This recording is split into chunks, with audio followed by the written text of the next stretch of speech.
Look at that Swiss chard. I think it's past the time. Not really past the time, but I should have harvested it a while ago. But that's okay.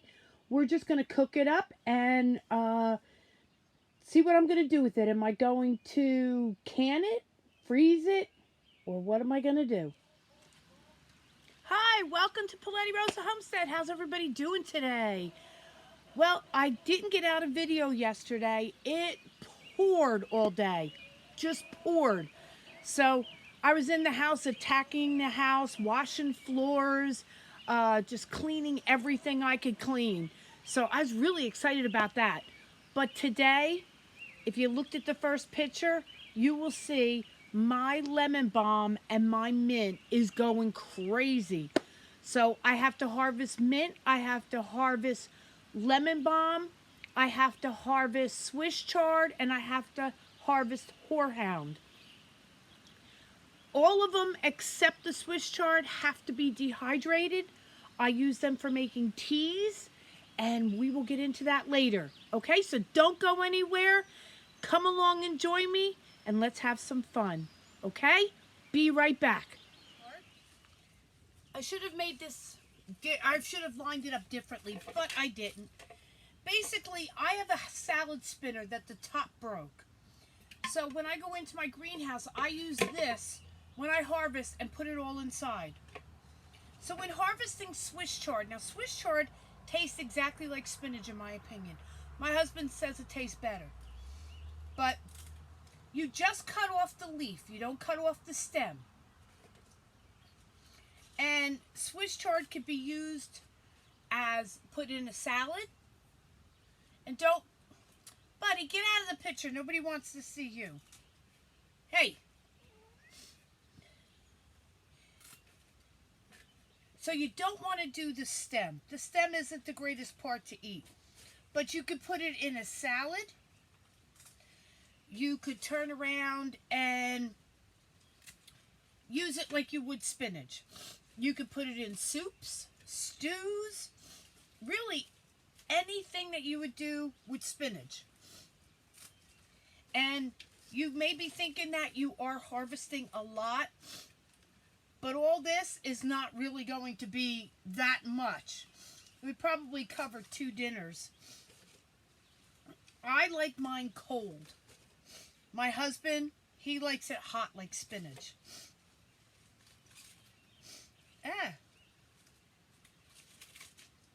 Now see this, I went and cut off the stem. I just take that off while I'm out here. Okay, so let me finish doing this. And then on to the next. Don't go nowhere.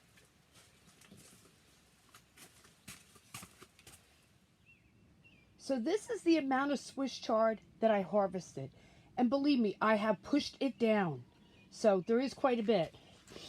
And now this is what it looks like. Sorry for my finger there for that second. Now understand one thing. The more you cut Swiss chard, the more it grows.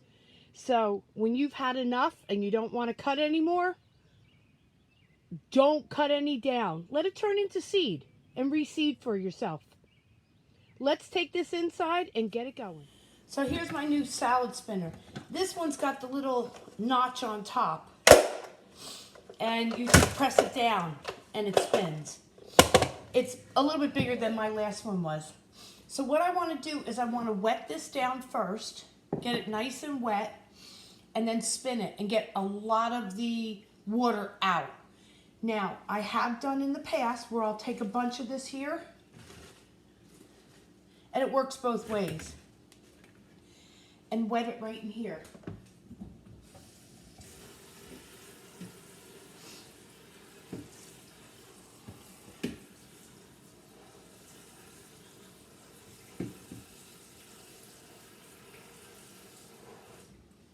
Okay, so I put a good amount of water in with it.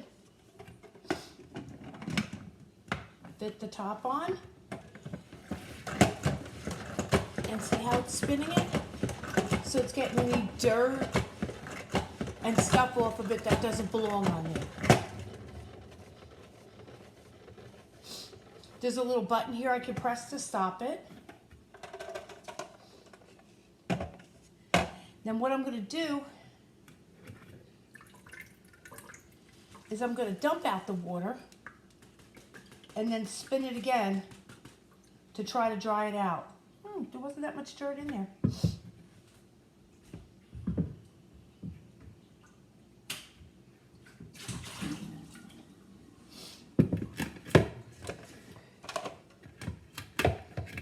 Now,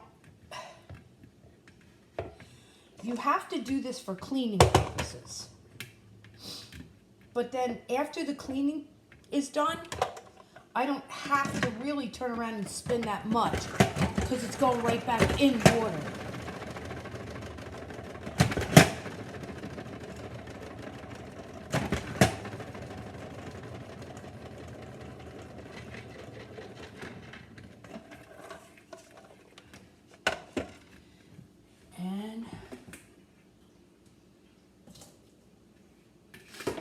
Okay, and then I'll put this in a bowl and I'll continue doing the rest and I'll be right back. So I have all the Swiss chard is all cleaned, and there, like I said, there's many different ways you can use Swiss chard. You could just use these leaves like they're lettuce. If you're going to store them to use as lettuce, and I mean store them for a short period of time like lettuce, you need to take a paper towel and get a bunch of them, how many you want, and get them real close to each other, on top of each other.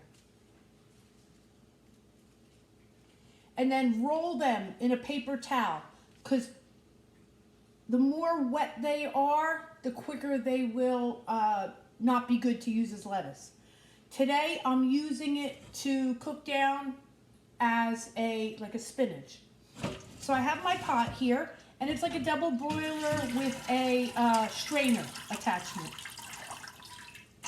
And I want to more steam them than anything. So I just put a small amount of water in it, and I am just going to load this thing up. And then I'm going to let it on a slow steam until it's like a spinach. And then from there, I could freeze it or can it. Okay, so let's get on to the next one. And there's my horehound. This is the first year growing it, and I need to harvest it and dehydrate it to make some tea. So let's get into it. Okay, so now I'm getting what's called horehound. Horehound is a plant. It's for medicinal uses. And horehound was used to make all cough drops back in the 50s, 60s, and 70s. And now it's used for a lot of stuff. It's kind of like a forgotten medicinal herb. It clears out congestion in the lungs. It helps clear out the liver. There is so many good things with horehound. Now, what I do is I take off a piece of the top, and then from there, I cut off my leaves. I am going to be dehydrating this because I'm going to be using it to make tea. Now, if I want, I can put it in like this, but what happens is the dehydrator trays aren't wide, so I cut off the leaves, and then I just put them on the dehydrator tray. Now, horehound is another herb that the more you cut, the more you get. And since this is the first year that I'm doing horehound, I want a lot of it. So I'm trying to cut it often enough that I get more and more back, because my husband does have some liver issues, and they're saying that horehound is great for clearing out the liver. So I would like to make him some teas. Now the teas, you could make the tea either an iced tea or you can make it a hot tea.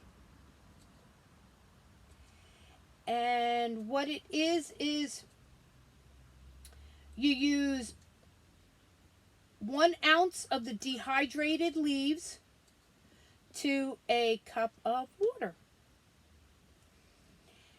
And of course, you could add different things in. You don't have to just use horehound. You could use, well, it depends upon what type of flavor. My suggestion when making a tea and starting out with making teas is just do one thing. Make a horehound tea. See what it tastes like. See if you like it. See what kind of a flavoring you would want to add to it. You could add like a lavender, a chamomile. Chamomile is good for like sleeping and stuff like that. But you should always turn around and at least try something. Try it first. See what kind of taste it gives you.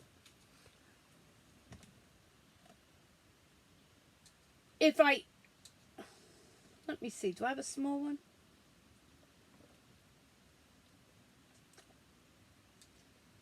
It has a very bitter taste.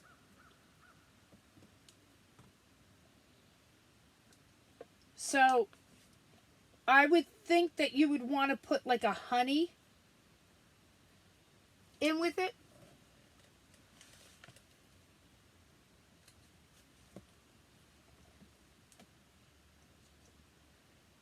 So, I am going to continue to do this. Cut a bunch. And then put it in the dehydrator. But before I start the dehydrator, I'm going to be doing, I know I'm going to be doing lemon balm. And I may be doing mint. We'll see. Okay? So I will be back. So now I'm on my lemon balm. Lemon balm I want to cut the exact same way. Okay? Lemon balm is in the mint family. And you use it again for medicinal herbs, making a tea. It's good for colds and flu. So you want to cut this the same way, and I call you want to give it a haircut. Okay? I will show you what it looks like when I'm done. So there it is, cut all down. And here it is in my tray. So I got quite a bit of lemon balm. So I'm going to go in, wash it, and put it in the dehydrator. And then I'll be back and I'll probably attack the mint. Okay, I'm sitting here in my outdoor kitchen because I wanted to make sure I let anybody know before growing anything in the mint family, which lemon balm, spearmint, peppermint, regular mint, I would suggest you never growing it in a garden. And the reason being is because mint takes over. It's the best way to say it. The very first year I started planting, I didn't know that. And of course I planted it in the garden and it took over. It's kind of like strawberries. That's the best way for me to tell you. You plant a strawberry bush and it takes over your garden. Now, the reason why I do this like I am with big branches like this is I could take off the ones that I don't want. There is some not so nice looking pieces. See how it's all black? I don't want that. So this way, by cutting them off big like this and then taking what I want, I take only the good stuff. And the rest will grow back, and I'll again take off only the pieces that I want. So that's it. I just wanted to make sure everybody knew that. We'll be back. So I just cut my mint, and I just give it a haircut like I said on the last one. Now when I do my mint, I do not cut the pieces out because mint's got a thicker stem to it. So when it's dehydrated, you just take it and go like that, and they all come off. Where your other stems could be a lot thinner, so it gets harder. So I just put them on the tray like this. Mint, I use mint Well, my daughter loves to make mint jubilees or whatever those things are called. Uh, I use it in teas. Now, this would be very good to mix with the horehound because this is sweet. So it will give it a more, a better taste than that very strong horehound. That's a nice one. I love the smell of mint. Now, I also have growing peppermint, but that really hasn't done much lately. So I'm not cutting that yet. I can't wait because I love peppermint. So I can't get as much on here, but this is what I do, and then I put it in the dehydrator.